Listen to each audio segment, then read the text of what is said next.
এদিকে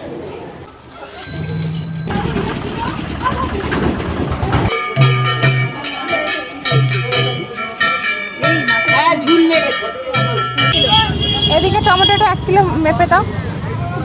ছেলেকে স্কুলে ছাড়তে এসেছিলাম, আর দেখো ছেলে এখানে দাঁড়িয়ে আছে। ও সবার আগে এসেই মানে হাত জোর করে আর কি জাতীয় সঙ্গীত বলবে বলে দাঁড়িয়ে আছে। তো দেখো এখানে আমরা চলে এসেছি সব মায়েরা, এখানে সব মায়েরা রয়েছি, এখানে সব মায়েরা মিলে আমরা চা খেতে এসেছি। আর তার আগে চম্পি বলে দিল, হাই করে দিল। তো এখানে সবাই এসেছি, সবাই বললো চলো তুমি কি এখানে থাকবে? আমি বললাম হ্যাঁ আজকে দিনটা একটু থেকে যাই, কারণ ওর বাবা তো নিতে আসবে না, আমাকেই নিতে আসতে হবে। আবার ঘরে গেলে কি বলো তো, ঘরের কাজকর্ম সেরে আস্তে আস্তে আবার রেডি হতে হতে না দেরি হয়ে যায়।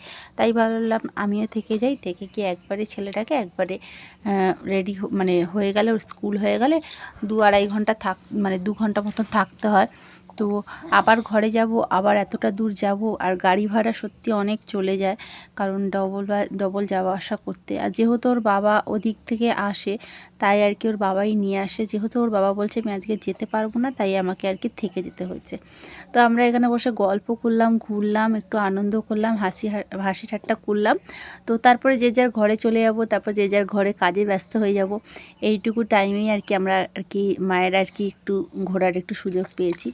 তো যাই হোক, এখানে একটা দেখছি কত বড় নারকেল গাছটা, বিশাল বড় নারকেল গাছ, মানে এত বড় নারকেল গাছ সত্যি ভাবা যায় না। আর লোকটা এত রিস্ক নিয়ে উঠেছে, মানে ধারণারও বাইরে। তো যাই হোক, আমি তোমাদেরকে এইটুকুনি দেখাচ্ছি কত বড়, কিন্তু আশেপাশে যে নারকেল গাছগুলি আছে না, সেগুলি তোমাদেরকে দেখাতে পারলাম না। তো সেগুলি কিন্তু অত বড় না, মানে খুব ওর ওর মানে অনেকটাই কম। তো এখানে আমরা মানে এই সামনেটা তো স্কুলের সামনে এখানে না একটা রাধাকৃষ্ণ মন্দির আছে, সেই রাধাকৃষ্ণ মন্দিরে এখানে পুজো হচ্ছে। তো এখানে যাচ্ছে, আর আমাদেরকে দেখো প্রসাদ দেবে, বাতাসা দেবে। তো এখানে আমাদের সবাইকেই দেবে, লাইন দিয়ে দেখো এরকম সবাইকে প্রসাদ দিচ্ছে। তো যাই হোক, এবারে ছেলের তো ছুটি হওয়ার সময় হয়ে এসছে, এবার ছেলেটাকে নিয়ে আমি যাব, মানে ঘরে যাব। ঘরে গিয়ে তারপরে তো অনেক কাজ পড়ে রয়েছে, সকালবেলা ছেলেকে নিয়ে খাইয়ে রেডি করিয়ে বেরিয়ে যেতে হয়, সেরকম কাজ কিছুই করা হয় না, যেইটুকুনি করার সেইটুকুনি করা হয়, বাকি সবই পড়ে থাকে, এবারে গিয়ে করতে হবে। তো ফাইনালি ছেলে স্কুল ছুটি হয়ে গেছে, এবার আমরা নিয়ে আর কি চলে যাব। আর ও বলছে ওর ওখানে কে কে বন্ধু আছে দেখাচ্ছে আমাকে। আর দেখো আমি যেহেতু বলছি বাবু একটু এদিকে ঘোর, সেজন্য নাচ দেখিয়ে দিল।